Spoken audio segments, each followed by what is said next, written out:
introduced, gosh, I want to say it's almost 2 years ago. 2 years ago? 2 years Maybe ago. even more, yeah. So it's been a little bit now. By my Seems like yesterday. yeah, by my very persistent older brother. Yes, so And he's good.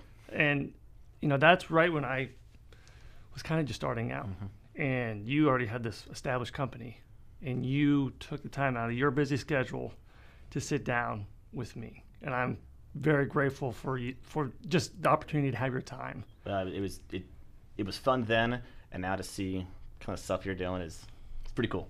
So I'm glad. I'm glad you're liking it, and we have a really cool setup here now. And yeah, this is fantastic. yeah. So And you said you're traveling this afternoon or this evening? Heading to Orlando. Got a 7 p.m. flight to Orlando this week, or tonight. So I'll spend the week there, and that is so we meet quarterly with a group, and essentially go to Phoenix, then Dallas, then Denver, then Orlando, and it's a peer group. So essentially, as you know, running a small business, you can go and set goals and everything, and then sometimes it's easy to, when you say, well, I didn't hit that goal, and kind of write it off a little bit. This is essentially my board of directors, to where they hold me accountable, and I get up in front of them and say, here's what we're going to do, here's where we're going, and then the next quarter I say, okay, I told you this, here's what we did. That's everything. yeah. So it's awesome. That's really beneficial, especially if you're starting a small business by yourself, or maybe with one other person. You can get somewhat tunnel vision, and to have a group of advisors or trustees. Yeah. How did you get in touch with these people? So we had a partnership with another company out of California, actually, that sold us some stuff, and this is back in 2012, and so they came to me and said, hey, we're looking at bringing a peer group together. So are you interested? It's like, sure. This is 2012. I have no idea what's going on. So I started the business 2011. This is 9 months later. I'm like, sure, I'll do this and everything. So it ends up with 10 companies from across the country, and none of us compete together. So it was their idea was, let's challenge each other to get better. So started that in 2012, and then we actually merged into a bigger peer group in probably 15, 16, something like that. And honestly, a major part of where our business is today is based on that, because not only we've gone through some of the same stuff, but we can challenge each other in a kind of outside view and say, okay, this isn't my business, because as you know, things get emotional in your business, and you have certain things like, I know I should probably change that. God, that's hard. And so they've helped me to make some of those hard decisions, helped us to make some of those hard decisions. So Jill and I will go down there. She's already down there, and we'll spend the week down there. Okay. So And you and Jill own Pendello Solutions. Correct. And which is? So Pendello Solutions, we are an IT managed service provider. So what that is we focus on small to medium-sized businesses headquartered in Kansas City, and we provide technology solutions in a managed service model. So what that essentially is if it's a technology problem, we handle it through a fixed fee agreement. It doesn't matter if you call us once or 200 times, pay the same thing. So that encourages us to get as proactive as possible. So how can we resolve issues before they blow up? How can we prevent the fires happening? Instead of the old break fix model, which was, okay, I know this has been brewing for 3 or 4 months, now it's on fire, and it takes us a lot more time and potentially downtime for the client to resolve that, and potentially more money. So how can we make this more predictable and more effective? So and how did you come up with the idea to start Pendello? Yeah. How long do you have? Give me the brief version. The brief version, yes. So I was at Cerner for 9 years, and then I knew from a very early age, I knew I wanted to start my own business. So which is a whole separate topic. But I wanted to start my own business, and saw that this industry was, I don't know if you want to say ripe for this for change or what it is, but I didn't believe in the break fix model. So it doesn't make sense that we're not going to get out in front of issues and try to help our clients through a business relationship. Instead, it's, okay, when you call, I'll fix it, but I'm going to bill you through the nose. So that doesn't make sense. So went out, and I was actually, my wife had a Pilates business. So I was online, I was quote unquote her CFO. Which meant that I kind of paid the bills, I guess. And so I was out online looking for something, and I came across a link for a B2B technology. It was for sale. And so pinged the guy and the company and everything, and was like, I'll figure out what this is, and maybe something come about. 8 weeks later, I acquired the company. It was a one-person shop. He did a fantastic job. He started in 2004, and he was going a different direction. He wanted a little more stability and get back to he really wanted to focus more on Microsoft products in the cloud and have a little stability. I was going the opposite direction, and so we worked things out and did an acquisition, and Wow. all of a sudden I was sitting there in the office. I was like, what did I just do? What next? So, yeah. So you were at Cerner when you were doing this process of buying out the business, or had Yeah, so essentially, it was the final. I took off a little early and turned my resignation in, but this was May 2011. Okay. And I think it was July 11th, 2011. Wow. Deal was done. That's quick. So it was very quick. So were you doing anything at Cerner that pertains to Pendello and what you got yourself into? with To a certain Pendello? degree. Okay. To a certain. I mean, yes and no. So on the Cerner side, I was involved in the professional services, so the implementation of the solutions, and had a fantastic experience there. What I was seeing is that we were spending a decent amount of time managing the technology also, so which is now they've expanded their reach to where they're doing a lot of the IT support for the hospitals and everything. So obviously we were doing a decent amount of the support on that side. So it's like, well, is there something here? So yes, by nature, as you're doing implementations of the solutions, you're working on computers and everything. But was it directly related to the same thing? No. So I took a little bit of a chance. So What was your first 6 months like? Are you Is it just you? just me. Yeah. Just you. So first 6 months was just me, and I had the goal to get it cash flow positive in the first 6 months, which we did, and we me and all my team, which was just me. But that was the goal, and it was running around, figuring out what was going on in the business, figuring out meeting with the clients, making sure we had a good relationship there. There was about 15 clients, and going meet individually with them. So you called up each client and said, "Hey, I'm Mike Jackson. I'm the new owner. I'm taking over some things. I'd like to sit down, kind of take a new look at what you guys going on and how we can help." Yeah. And you were technical enough to not only, well, and personal enough to go in and have the sit down conversation, but also technical enough to go in and help troubleshoot. So I can say, 7 years later that I was in over my head a little bit, Right. to say the least. So my degree is in finance, so I'm a Wow. business guy. Okay. So I could figure it out and everything, and that's kind of what I did. Now I did have a couple consultants I could lean on for some deeper stuff, but it was let's figure it out. So and part of the transition from the previous owner was making that introduction and going and sitting down with each client, because that was so critical, and making sure that we had a good handoff, because they needed support, and the majority of those clients are continued and stayed today. And one of those goals was to make sure that all clients were still with us a year later, which we did complete. And so, but yeah, it was going in, meeting with them first of all, understanding their business, figuring out what was going well, what wasn't, and then really assessing their technology and providing that support. So it was fire after fire for those first 6 months. Yeah. So the business is almost 8 years old. yeah, it'll be eight next year. Okay. Yeah. Which year do you think was the toughest? I would probably say 2013, year 2 or 3. So And why is that? At that point, so 2012, brought on a couple people and some fantastic people. So the first guy, Brian, brought on, and he was really what helped us to get a major catalyst to where we are today. And so he has deep technical expertise and can go, and a lot of the stuff that I did for the first 6 months, clean that up. Yeah, I met him. He's a very smart Yeah, guy. Awesome. So and came from a larger company, and so 2012 we knew we were going to take a step back a little bit to advance the business. So let's bring on people. Let's bring on somebody in sales and really start to drive the business. And the reason why I say it was probably 2013 was I had this expectation in mind that by 2013 we're going to be in good shape. Things are going to be flowing, everything, and that wasn't the case. Things take twice as long and twice as much money.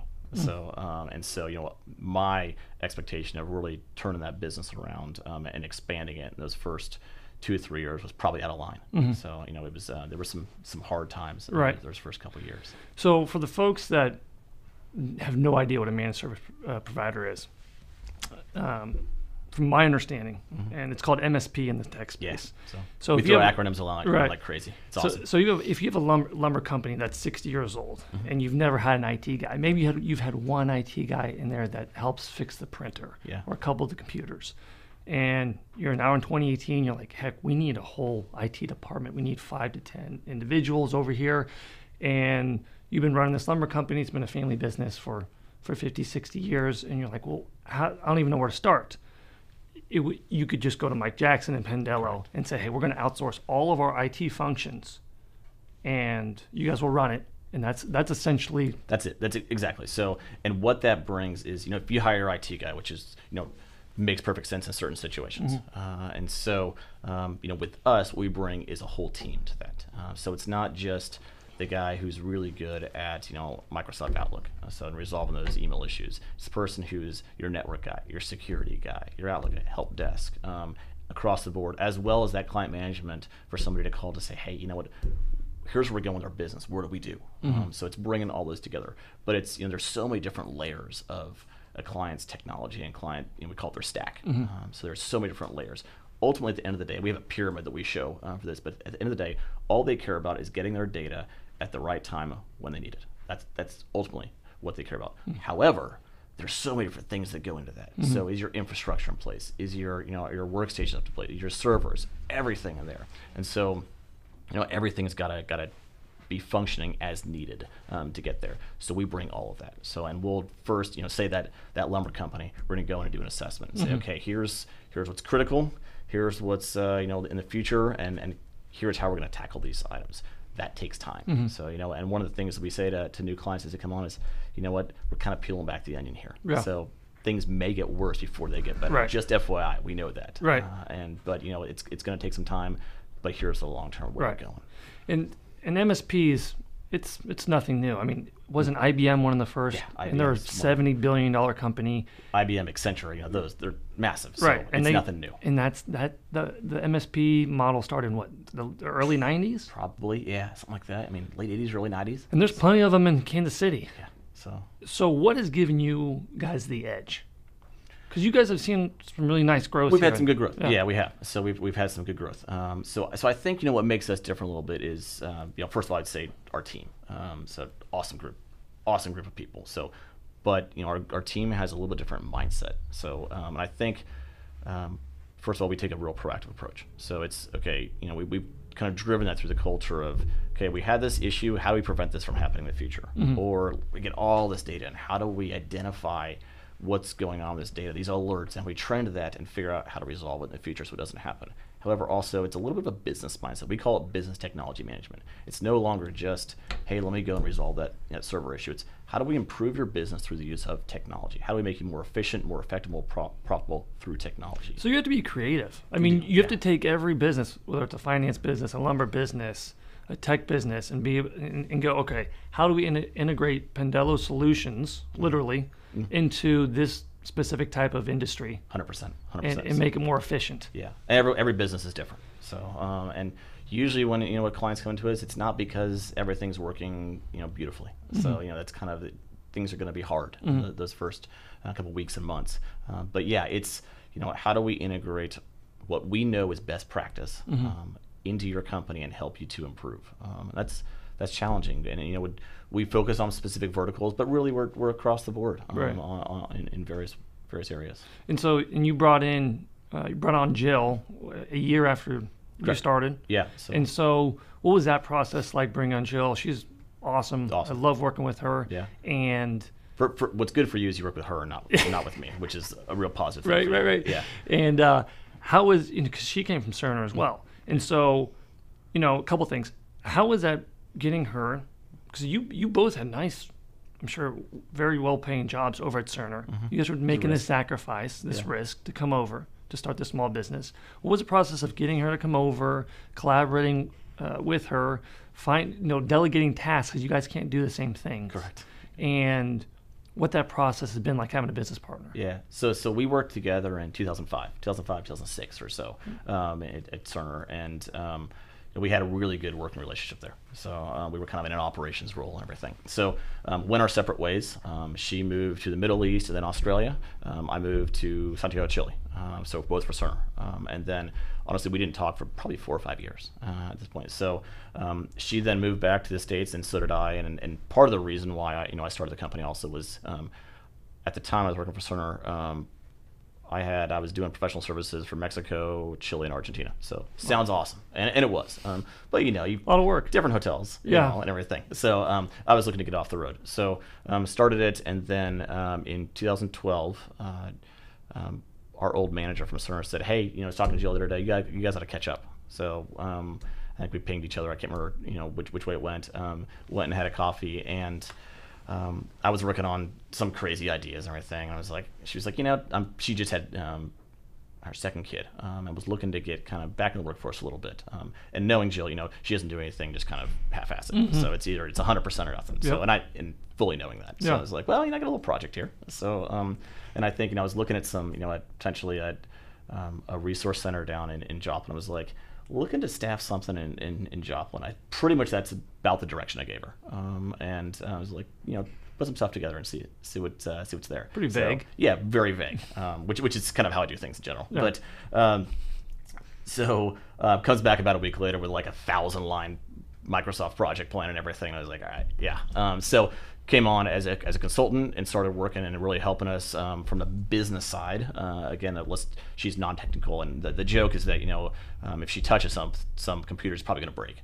So we send them into prospects ahead of time so that she could break things. But it was let's take a look at it from the non-technical side and then marry that up with the technical side and bring it together to the client, because it's not all about the ones and zeros. It's about what's best for your business. So brought her, and she was working as a consultant, and then we got to the point where, okay, let's, first of all, huge benefit to the company, but as well as, I had some crazy ideas and still do, and it was a little bit of, okay, let's challenge each other here for the good of the company, and really wanted somebody to say, what, Mike, that's ridiculous. Yeah. We're not doing that, and to challenge me there. So there was multiple benefits there, but it's been awesome. Yeah.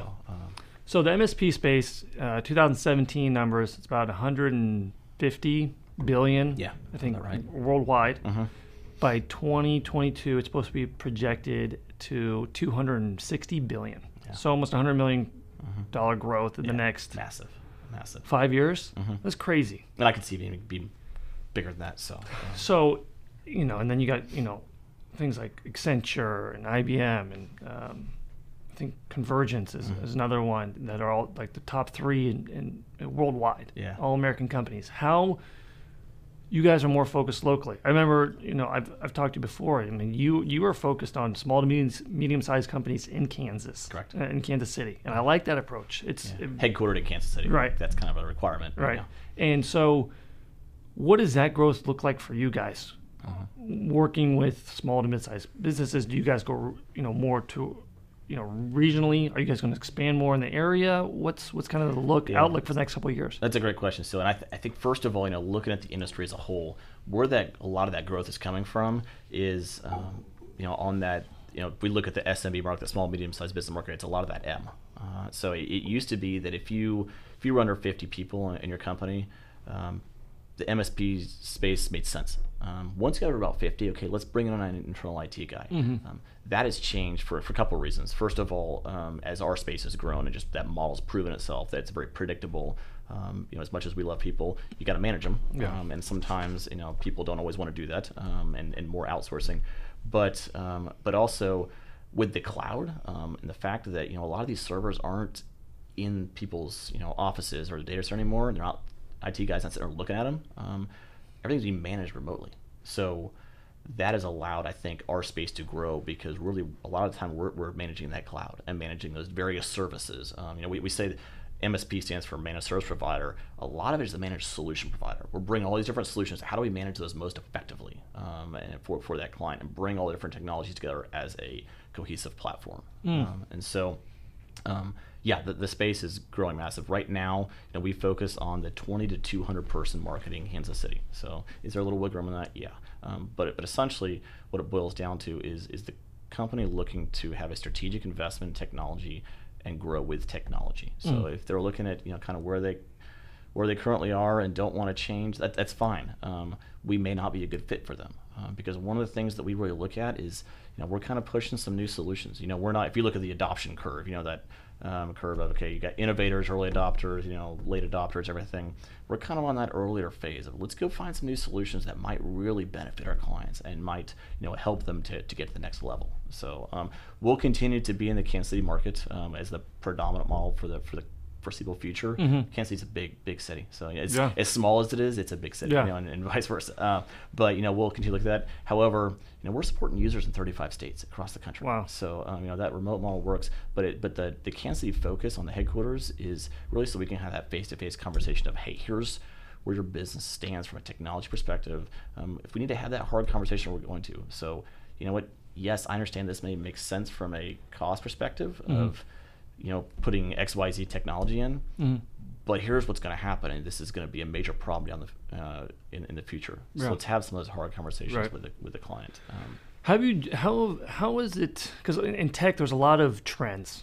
Yeah. There's new technologies coming out all the time, especially on the development side. There's new languages, and you have to make sure that if you're going to invest in a certain product or tool, it's going to be around next year and the years following. But you have things like, cybersecurity is ramped up right now. Cloud is obviously ramped up. I mean, there's a couple companies here locally that are specializing just doing cloud services. Yeah. And so how, maybe you can pick on cloud, but how have you adjusted to certain trends within IT?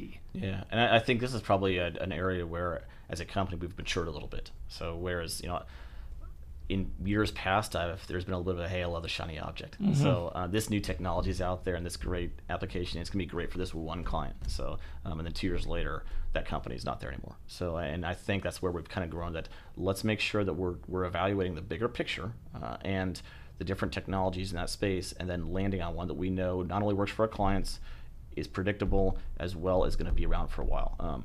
Cloud's a great one. There's so many different providers in that cloud space, as well as with the SaaS model, the software as a service model, it's easier to get into that space.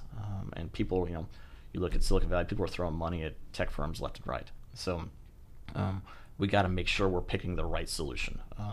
We're big on Microsoft, so we support Apple, we support Google and everything, but the transition or the transformation that Microsoft has made over the course of the past 4 or 5 years is incredible. So especially what they've done with Office 365. So we're really doing a lot in that space, because not only are those applications really developing quickly, I mean, let's be honest, Microsoft's going to be around next year. Yeah. So they're growing like crazy. Yeah. So you're hand in hand with Microsoft and their products, because they're like a rock, and they'll be there. Yeah. And you can bank on presenting their products to your clients. As well as, and they're doing some awesome stuff. So, some of the stuff they're doing in the collaboration space to, Microsoft Teams and SharePoint Online, and some of the technologies have really advanced over the course of the past year are just incredible. So what happens if you have a client that says, hey, I want Amazon's products? Yeah. Or if they want someone else's other than Microsoft's. Yeah, and I think it depends on the situation. So a lot of times, if it's something way outside of our wheelhouse, either we're going to bring in a partner for that, and we have no problem bringing in partners. We know what we do really well. That kind of standard stack from that firewall on down, we know what we do well. If it's something else, we'll bring in a partner for that. But there's also situations where clients aren't a good fit for us. So if it's something that's way outside of our wheelhouse, we may say, you know what, let's go find somebody else for you. And bring in, I have no issue with that, because really we want to make sure that's not only a good fit for the client, but it's a good fit for us, because we're going to provide the best service if it's a good fit on both sides. So, but with a lot of partners across not only Kansas City but across the country, and so something like that, let's go figure out somebody who's a good partner for you on AWS or Google or whatever that is. So with your business now becoming more of a medium-sized business, you've obviously had to be very delicate about every single person that you bring on. How has the candidate market changed from your first hire in 2012, 2013, a system administrator, systems engineer? How has that changed in 2013? Because I've seen a huge change on my end from 2018. What do you think the biggest change has been in the past 5 years with the candidates? Yes, I think first of all, on the availability of candidates. The tech market is hot right now, especially with the Kansas City market as a whole. So as you know very well, Kansas City, they call it Silicon Prairie, and there's a lot of opportunity here, and so I think the candidate pool is smaller than it used to be, as well as we are starting to see more people with, I would say, a broader skill set. So I think where it used to be somebody who was a little more siloed, possibly, that I'm a system administrator or I'm a Cisco, certified technician on this specific area. Now it's, I've got that, but I've also got this. We got this. So we're seeing a little more breadth. That's good and bad, because sometimes you need some of those silos, and you need that person who is yeah, absolutely incredible on the Cisco stack, and he knows that the ASA firewalls up and down. Right. But also you want those guys who are a little more generalists. And I think in terms of our company, we'll probably have more generalists, which is good because we're getting stuff coming at us from all sides. I've seen candidates who become more siloed. They become an expert at one product or one tool, and it works out for a couple of years, and then that tool does not get used anymore. Exactly. And so their skill set almost becomes obsolete. And there's pros and cons about getting into the IT industry, and I think that's a huge one. Mm-hmm. Is, because then I hear hiring managers that don't want generalists. They want experts, and then you hear both ends of it. So I think it's very tricky for people especially candidates getting into the market, finding their direction. What do you guys look for particularly when you bring someone on? Is it more personality, or is it certifications? Education. And I think to quick point on your previous comment, I was having a conversation with one of our guys 2 weeks ago that I was like, I want you to stay here forever. I was like, but also I'm realistic that people do move on over the course of time, unfortunately. So, but it's like, one of the things that we have to do as an employer is to make sure that you have transferable skills. That you don't just have this one piece. So let's train you on various areas so that someday when you do move on, you've got skill sets that are outside of just here. So if you've got just experience on this one application, fantastic for us. But let's get you some experience to other things. Obviously, in the vein of how does this also help us? But it's those transferable skill sets, everything. So, so what was your question again? There, so sorry, I went on a tangent. What's the most important thing that you look for when you hire specifically? Gotcha. Yeah. So, I think cultural fit and personality. So, we can train people up. We can, and generally we probably bring people in at a little bit of a lower level than a lot. We're not usually looking for that deep level 3 technician to come in.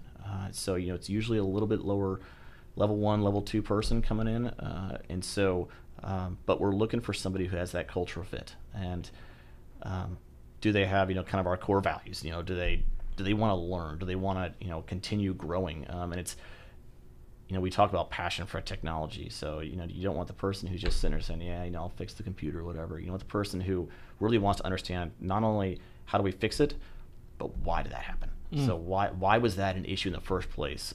So again, we can prevent that from happening in the future. But, we have a number of guys who would, work all day long at Pendello and then go home and they got servers in their basements. So they have that passion for technology, and that's what we're looking for. So we can train you up to what the different areas. We have a full training program. We've got videos, and we have programs with different companies to provide that. But what we can't always provide is that passion for technology. So we can put you in that environment, but you got to have that passion. Well, I think that's one of probably the most common themes of why someone doesn't get a position is that they weren't a culture fit. And people go, well, what the heck does that mean? Culture fit? Like, can you go into depth? And what you're drawing out for me is that you want someone who has a go-getter personality. They don't just let a problem sit there, sit in a queue. They go attack. They go be proactive about what's going on. You trust that person to be the face of Pendello when you're not there. But then also they immerse themselves into technology when they're not at work. And that, I think those are the most successful people in IT. And I think there's 3 points that sell, we have our core values of a company. So which about 2 years ago we redefined with the entire crew, sitting around, and there's 3 items specifically on there that one is it's called look good, feel good, be good. So what you're doing, make sure it's presentable, make sure it's professional. So we spend a lot of time on client sites, and in various environments. Let's make sure that we have a professional view, and that we're finishing things off well. That we're putting our best foot forward. The other one is one of our core values is we call it a mullet mentality. So mullet mentality. Yeah, okay. It was we were defining these a couple of years ago. Kentucky waterfall. Exactly. Yeah. So one of the guys, he threw it out there. He was like, "Yeah, we kind of have a mullet mentality." He was like, it's we're professional, but also let's have a good time. And he was not expecting it to stick. And we all just latched on. We're like, "That is awesome." Yeah. So, but that's the culture. That's the culture. Let's have some fun. Yeah. So, and also, we say nothing is beyond reach, and that's kind of let's go figure it out. We can do incredible things. But let's keep pushing, figure it out, and anything's possible. So, but that's kind of what's driving our culture to a certain degree there. So let's have some fun. Yeah, I love that. How is cybersecurity tying in with? I mean, I'm sure you're getting more requests or more questions about that from your current clients or upcoming clients. Yeah. Asking about, hey, what kind of cybersecurity solutions do you provide? And I think there's probably some grayness in the line of what we provide, and so first of all, cybersecurity is a major topic. So it's a major issue. So what I think the stat I saw a couple weeks ago was that over the past 18 months, ending in July, the amount of money in the U.S. alone that was transferred as a result of compromised email. So this is the, hey, Peyton, please send a wire transfer to this person over here. That's a phishing email. Was over $5 billion. So, I mean, that is massive money. That's not the impact of that. That's actually hard money that was transferred. So cybersecurity is a major issue. We're seeing a huge uptick in it this year. Is there a specific reason why? We don't know. It's we saw a huge uptick in Q3. It was almost as if, hey, kids went back to school. I'm going to go ahead and get back into hacking some stuff. Took the summer off. It was almost like that. It's probably not the case, but that's what we're seeing. So huge uptick in cybersecurity. Our approach is it's a layered approach. There's no single solution to cybersecurity. So it's your firewall, it's your email filtering, it's monitoring, it's endpoint protection as well as training. But then there's also let's bring in the experts. So I think last week or 2 weeks ago you had Gene, yeah. So Gene on here. So they're the experts in cybersecurity. They're probably going to do the penetration testing and that real deep cybersecurity. Yep. Let's bring in those experts for that because stuff's going to happen, unfortunately. We can go and provide all these different layers. Things are going to happen. So, how do we respond to that, first of all? So what's that response, that incident response? Yeah. As well as then let's go and make sure we're doing everything possible to do this. Well, I like your approach to it because you know what you can do and what you can't do. And if there's something that you can't do, to partner up with a partner to find the solutions. And I think probably the gray area is that people will say, well, Pendello's got our endpoint protection on our antivirus. We're good. So that's a piece of it.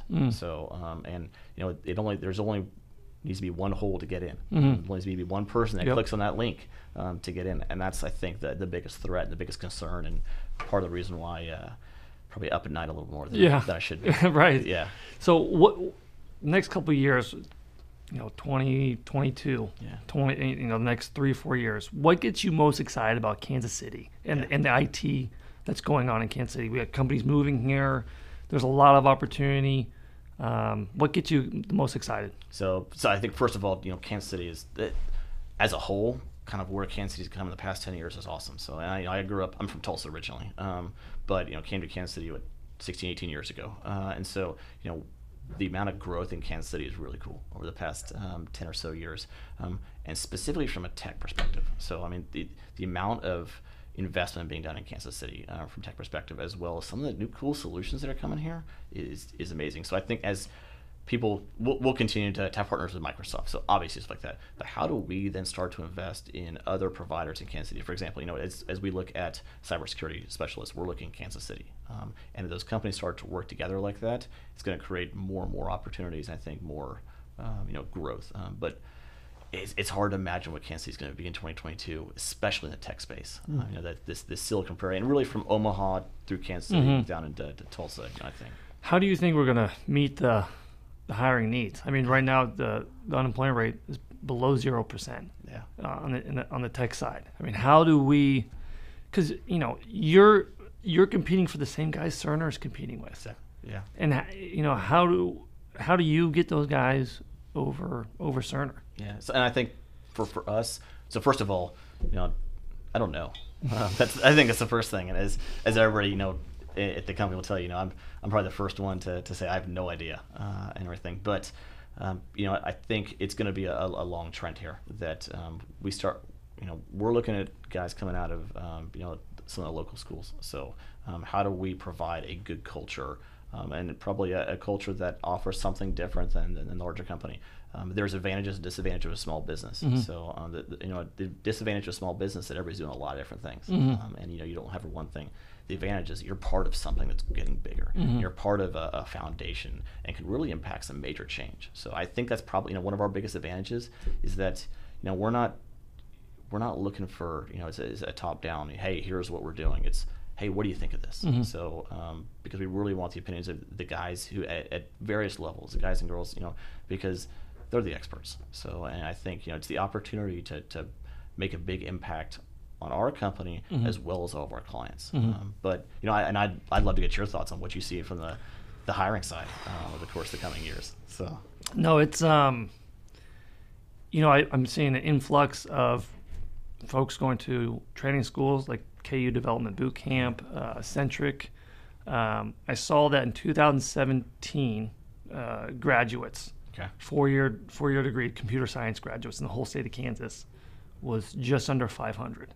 Okay. So I mean that's Wichita State, KU, K-State. Was that a major uptick from previous years? No, Okay. it's a terrible number. Yeah. I mean, 500 a year coming out with computer science degrees. I mean, that's not even going to scratch at the demand, the local demand here. So I'm worried there, and also the rap on the computer science degree coming from a 4-year degree it really doesn't prove that much. It doesn't. I've talked to several candidates who I thought would be great developers, especially back-end developers, because that's one of the largest needs here. And they graduated with a 4-year degree in computer science with that. They're not getting the jobs. And I think to your point, there's my corporate hat on. I was like, well, everybody needs to have a 4-year degree, and that's the way it is. And we changed that. And I had a couple guys early on who came and was like, well, let's take a chance. He doesn't have a 4-year degree, and blew my mind. I mean, did some amazing stuff. Still got a lot of those. So now it's that's not only not a requirement, that's not even thought process there. I think college as a whole is starting to get pushed to the side, and not even pertaining to IT. I think people are going, you know what, I really don't need to go to 4-year school. Yeah. What if I just graduate and get immersed in something now? And I hate to say this, but if I'm working with 2 developers and one just graduated with a bachelor's degree in computer science and one, got his or her GED but has been making apps since they were 12 years old, I'm going with that individual. Yeah. Especially because that person is showing some innovation and ingenuity and getting stuff but done. they're in the weeds of it, and they've problem solved and figured it out all on their own. Yeah. I was talking to my dad not too long ago, and I lean on him for various business ideas, and so. But we were talking about my 7-year-old son, and he was like, when he comes to college, in 10, 11 years, what do you think is going to be there? I was like, I have no idea. I don't know if he'll go to college at that point because it's such a different place of where it's going, and I have no. It's going to be interesting. So. Yeah, my degree had nothing to do with what I'm doing now. Yeah. Most of my buddies, I have a buddy who's a civil engineer, and but I feel like unless you're going for a specific trade, the 4-year college is kind of going to the wayside a little bit. It's more about the experience. It's about the experience. So, and I made some fantastic connections there. So amazing. Same. I mean, some of my best friends. Yeah. So we have a decent amount of clients who I drank with there. So obviously, started a business on it. Yeah. But from the scholastic side, there was obviously some huge benefit there. But I have a finance degree, which helps me a little bit what I do. There's no doubt about that. But is it was starting a tech company? Did that finance degree directly help me? I don't know. Probably learn more from the experience at Cerner than anything. Yeah. How has your interaction been with candidates coming out of some of the fast track IT programs like Centric and the KU Boot Camp?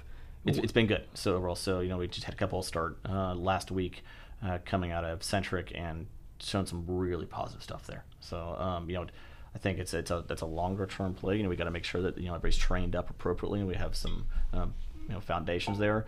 But overall, really good. So I'm excited about that because I think that's the new model. That's where it's going, and that's where I think is the greatest opportunity. Yeah, I think they could make it longer. I think they could have a fast track and a long track program. What is it right now? Is it 8 weeks? No. The KU one is, I believe it's 26 weeks. Yeah. Which I think is better. Yeah.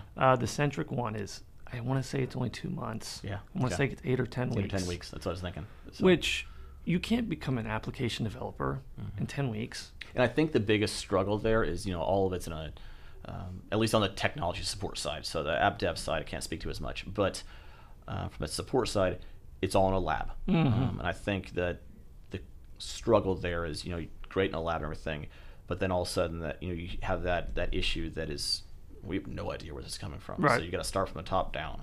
And the client's on the phone, by the way, and wants their stuff taken care of. Yeah. So, and nobody calls us because their computer is running well. Right. So, I mean, it's not like, hey, by the way, I just want to let you know, Yeah. booted up great. How many times do you get calls for just simple reboots? Well, I mean, what is the percentage? Because I have a buddy who's a cybersecurity guy down in Dallas, and he's like, vast majority is like, did you reboot your system? Yeah. And it's just a simple task like that. Yeah. So there's a decent amount. So we try not to have that answer because it's the expected one. And by the way, yes, I've already rebooted my system when you call in. So we try to get away from that because it's usually when you're doing a reboot, it's because of some service or something that's hung. So can we figure out what that one is and kill that off and redo it? But yeah, there's sometimes we have the person who calls in like, I'm having all these problems and it's slow and everything. We haven't rebooted your computer in a month and a half, and there's XYZ reason, and we got updates and all that kind of stuff. And you've skipped the updates 3 times, and we program all this stuff in the background. But let's go ahead and just get that going. So I don't know what the percentage is. Right, it's high, higher than it should be. Yeah. Well, can you kind of break down in non-IT terms like what cookies and cache are? Sure. So essentially, let me think if I can think of an example here.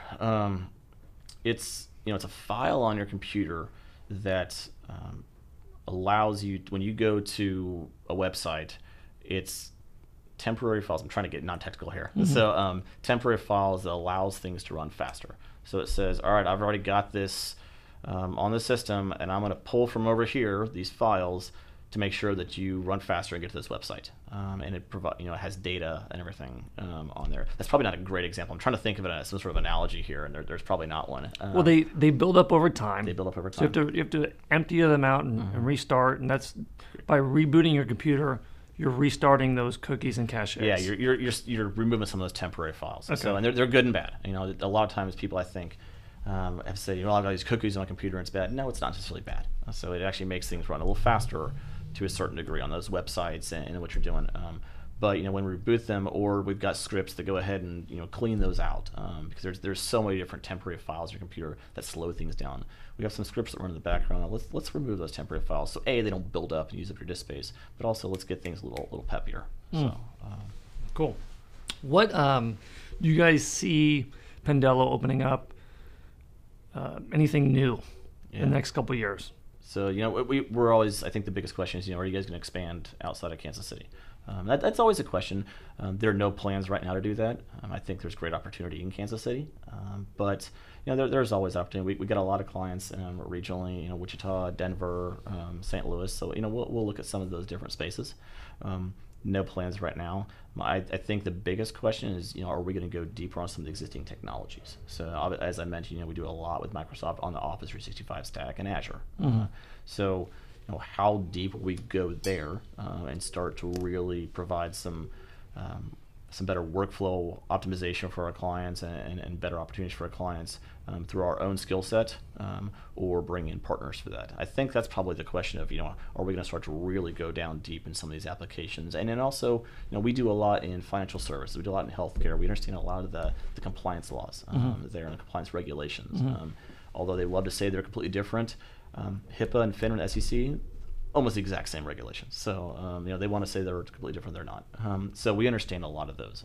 So it's probably going to be, let's get a little deeper in those spaces, understand a lot more of those applications, so that we can then advise our clients on what they need better. So if we can tell them, okay, here's, the SEC is going to release this mandate for this new regulation or something like that.